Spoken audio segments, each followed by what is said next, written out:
Hi, I'm the BRIT and welcome to my channel. In this episode we are going to Rancho del Arroyo, where we are going to continue with the story missions.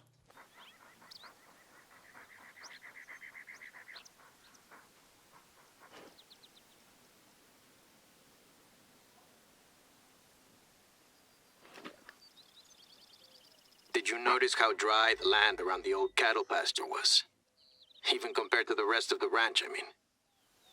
The more cattle you cram into a small area, the less ground cover there is.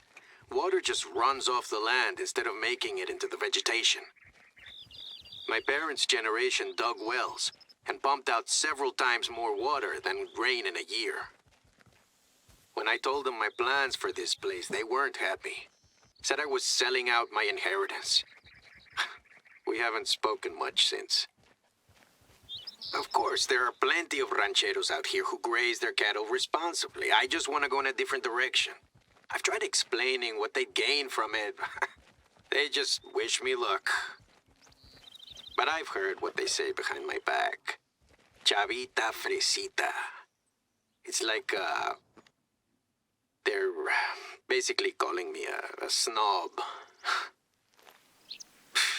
They went to college in Mexico City, same as me. I just stayed a while after I graduated. Worked overseeing protected natural areas for CONAP. But back to business. Luckily for us, there's an easy solution to the groundwater problem. It just requires some more muscle on your part. I need you to set up a few gabions. They're wire mesh baskets you fill with rocks and place along the banks of the arroyo to accumulate silt, which holds the water like a sponge so it can trickle back into the ground. The winter rains aren't as predictable as they used to be. You know, with climate change doing a number on us. So, the sooner, the better.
There should be a pile of rocks there. Line up the gabions first, then fill them.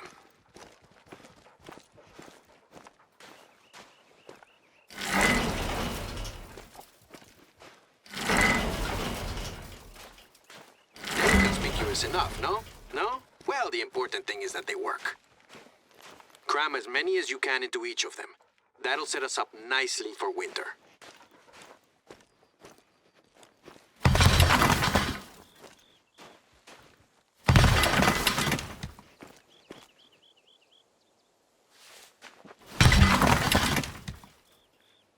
It's gonna take some time to see the effect of all this, but it's good work you're doing.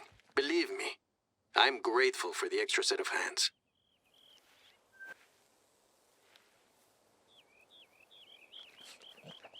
I have one final task for you before you are free to go off on your own.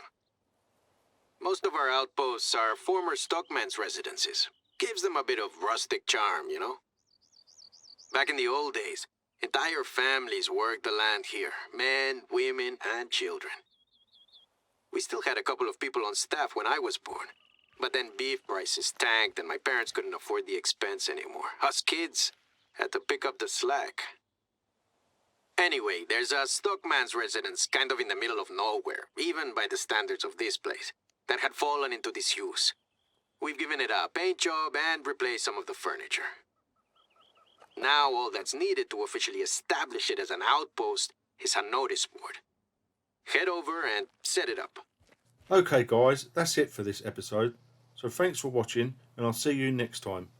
Please don't forget to hit that like button.